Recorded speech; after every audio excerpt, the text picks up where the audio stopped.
যে আমরা এই অন্তর্বর্তী সরকার এর নামে একটা ম্যাজিশিয়ান সরকার পেয়েছি। নিশ্চয়ই আপনারা ঠিক একটু খুশি হবেন না, অথবা বুঝতে চাইবেন কেন এই কথা আমি বললাম। ধরা যাক একটা কথা আমি বলি আপনাকে, আমি আপনাকে বললাম যে এই শীতের দিনে আপনার গোসলের পানিতে আমি আরও অতিরিক্ত কিছু বরফ মিলিয়ে দিয়েছি, কিন্তু এতে আপনার কোনো সমস্যা হবে না। আপনি কি এটা বিশ্বাস করবেন? অথবা যদি উল্টোভাবে বলি যে আমি আপনার বাজারে যখন আপনি যাবেন, বাজারে প্রত্যেকটা জিনিসপত্রের দাম আগের চেয়ে একটু একটু করে বেড়ে যাবে। একটা দুটো জিনিসপত্রের দাম না, প্রায় শতাধিক জিনিসপত্রের দাম বেড়ে যাবে। আপনি যে সেবাটা নেবেন, যেমন টেলিফোন কথা বলবেন, এটা একটা সেবা, তো এই সেবায় আগে যা বিল দিতেন তার চেয়ে আপনি বেশি বিল দিবেন।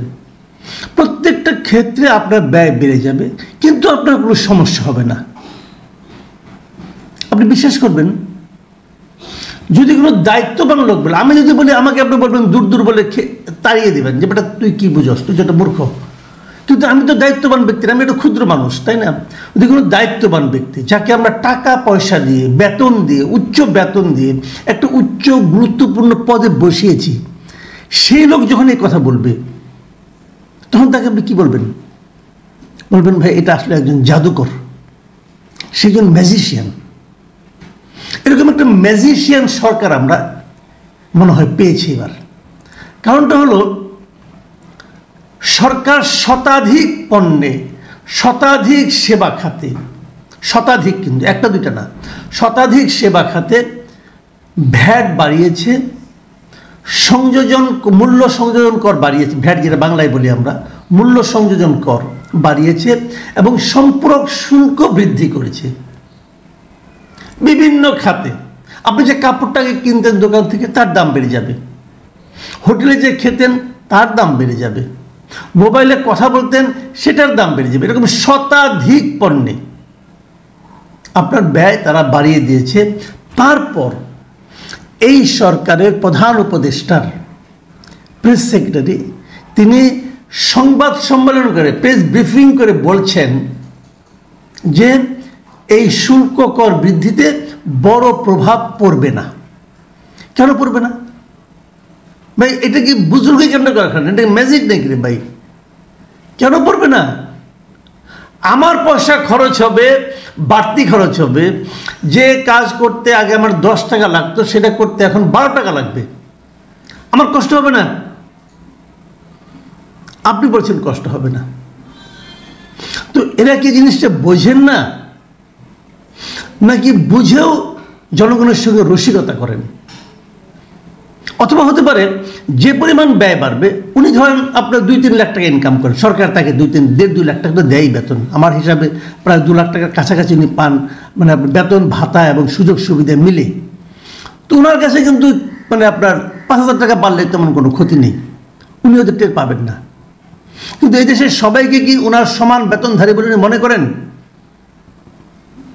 আপনি আপনার হাতের কাছে গুনে দেখেন তো, আপনার পরিচিত লোকের মধ্যে দেখেন তো, যারা বেসরকারি চাকরি করেন তারা কত টাকা বেতন পান, ওদের সংসার চালাতে কত টাকা লাগে।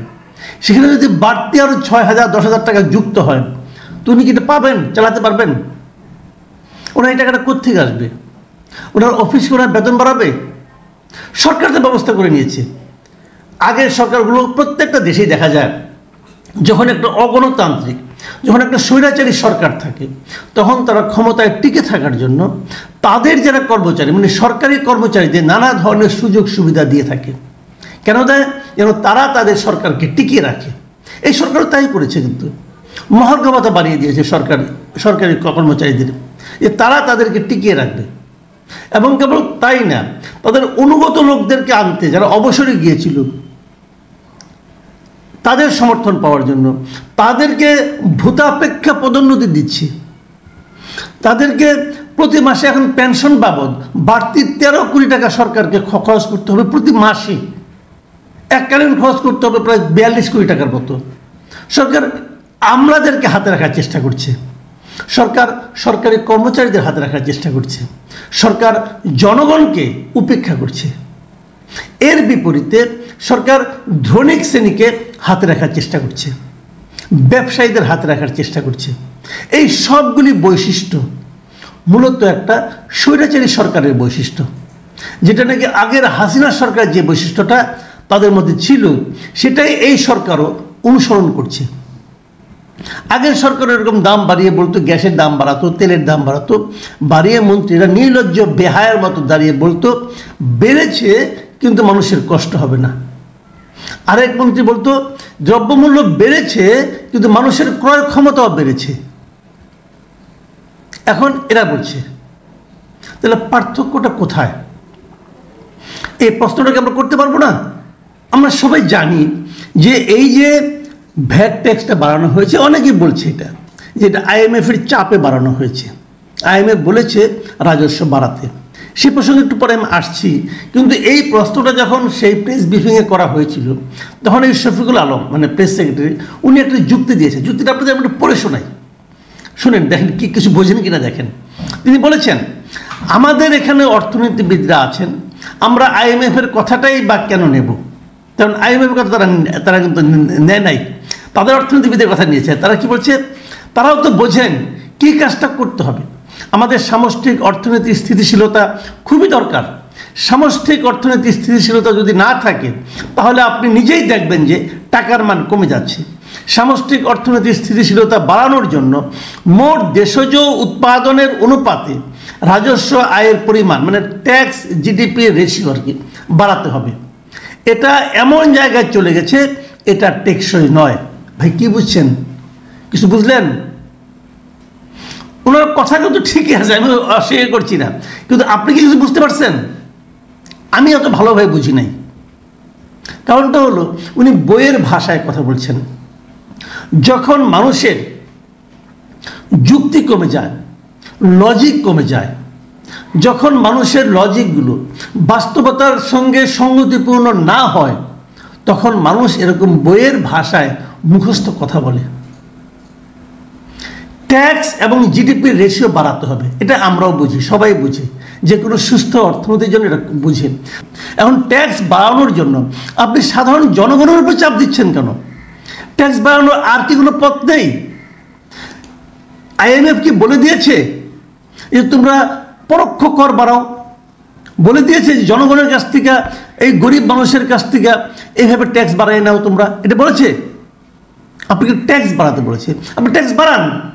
ট্যাক্স যতটুকু ধনীরা যতটুকু ট্যাক্স দেওয়ার কথা, প্রত্যক্ষ যে করটা আছে, ধনীরা যদি কর দেয়, ধরেন আমি উদাহরণ দিয়ে বলি, যেমন বসুন্ধরা গ্রুপ, ওনারা যে ট্যাক্সটা দেন, আপনি যদি ওনাদের কাছ থেকে সঠিক ট্যাক্সটা সঠিক মাত্রায় আদায় করতে পারেন তাহলে যে টাকাটা পাবেন ওই টাকাটা নেওয়ার জন্য আপনাকে কিন্তু কমপক্ষে মানে 50 লাখ লোকের উপর পরোক্ষ কর বসাতে হবে। তো ওটা নেন আপনি, ওটা নেবেন না। কারণ কি? ওটা আপনি পীড়িতের লোক। সোজা হিসাব রে ভাই। বড় বড় ব্যবসায়ীদের মধ্যে আপনি কোনো হাত দেবেন না। বড় বড় ব্যবসায়ীদের আইনে আপনি আপনার উপদেষ্টা বানাবেন,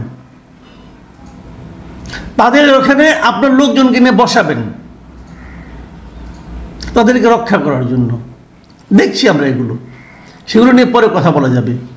কিন্তু এখন আমরা কি দেখছি? আপনারা গরিবকে মারার জন্য একটা পদ্ধতি অবলম্বন করেছেন। হ্যাঁ, IMF-এর চাপ আছে, অস্বীকার করি না, এবং IMF-এর চাপটা যে একদম অযৌক্তিক আমি তাও বলবো না।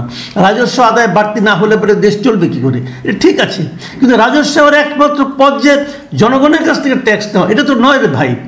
আবার আপনারা কিন্তু IMF-এর সঙ্গে বার্গেন করতে পারতেন, বলতে পারতেন যে আপনারা যে সমস্ত শর্ত দিয়েছেন, আপনারা এগুলো দিয়েছিলেন একটা স্বৈরাচারী সরকারের সঙ্গে, সেই সরকারের পতন ঘটেছে, সেই সরকার দেশটাকে লুটপাট করে নিয়ে গেছে, আমাদের উপর চাপ দিলেই তো হবে না, আমাদের তো সেই সক্ষমতা নাই। আপনারা আলোচনা করতে পারতেন, সেই আলোচনা কি আপনারা করেছেন? আমার তো মনে হয় করেন নাই, কারণ করলে তো আমরা খবরটা পেতাম। কোনো মিডিয়াতে আপনাদের সেরকম কোনো খবর দেখি নাই, নাকি আলোচনা করার মতো যোগ্যতা সম্পন্ন ব্যক্তি আপনাদের নাই, অথবা এমনও হতে পারে ডক্টর ইউনূস নিজে আলোচনা করতে পারতেন, নাকি উনি সময় পান না, এটাও হতে পারে। বয়স্ক মানুষ, ঘুমটুম বেশি ঘুমান, সময় নাও পেতে পারেন, কোনো সমস্যা নাই, এটা তো হতেই পারে। কিন্তু দেশের মানুষের ঘুমকে আপনি ঘুম নষ্ট করে আপনিও ঘুমাবেন, তা তো হয় না। দেশের মানুষের তো ঘুম নাই, মানুষ তো জানে না যে কীভাবে চলবে। বছরের মাঝখানে আপনারা বলতে সব কথা মানি আমি ভাই, দেশের অর্থনৈতিক অবস্থা কখনোই অত ভালো ছিল না, সবসময় এগুলো টুকটাক টুকটাক বেড়েছে, কিন্তু একসঙ্গে বাজেটের মাঝখানে মাঝামাঝি বছরের অর্থ বছরের মাঝামাঝির সময় এসে একসঙ্গে এরকম নির্বাহী আদেশে এরকম শতাধিক পণ্যের উপর বাড়তি দাম জুড়ে দেওয়া, এই নমুনা আপনি ছাড়া, আপনাদের এই অন্তর্বর্তীকালীন সরকার ছাড়া আর কোনো সরকার পারে না এই পর্যন্ত, এই উদাহরণ তৈরি করতে পারে নাই। যে ব্যাখ্যাই দেন না কেন, ওগুলো যে খোরা যুক্তিরা সবাই জানে। সরকার যে ব্যাখ্যা দিচ্ছে এটা সত্য কথা না, মিথ্যা কথা, একদম ডাহা মিশা কথা। বাস্তবতা হলো পারেন নাই, এবং আপনারা কি করবেন, আপনারা কিন্তু আবার মানে পারেন না, কিন্তু আবার ক্ষমতা থাকার আগ্রহটা আছে, কিন্তু আরও মিনিমাম 1 বছর থাকবেন, না হলে 1.5 বছর থাকবেন। সেই চুক্তিটা করে নিছেন। ইউনূস সাহেব তো বলছে কিছু কিছু সংস্কার হলে এই বছরের শেষ দিকে, মানে আরও 1 বছর, আর পুরো সংস্কার হলে 1.5 বছর। এই 1.5 বছরের কয়বার দাম বাড়াবেন ভাই? মানুষকে আর কত মারবেন? আপনি তো পারছেন না, পারছেন না যে এটা কি বুঝতে পারছেন? এটা তো বুঝতেও পারছেন না ভাই। আপনি যত সংস্কার করেন, মানুষকে যে জিজ্ঞাসা করেন না, একটা গরিব মানুষকে জিজ্ঞাসা করেন, সবজিওয়ালাকে জিজ্ঞাসা করেন, আমরা অনেক সংস্কার করব, মানুষ বলবে কি ভাই সবই করেন, দাম কি কমবে? এটা হলো ইম্পর্টেন্ট। প্রিয় দর্শক, এখন এই পর্যন্তই। আল্লাহ হাফেজ।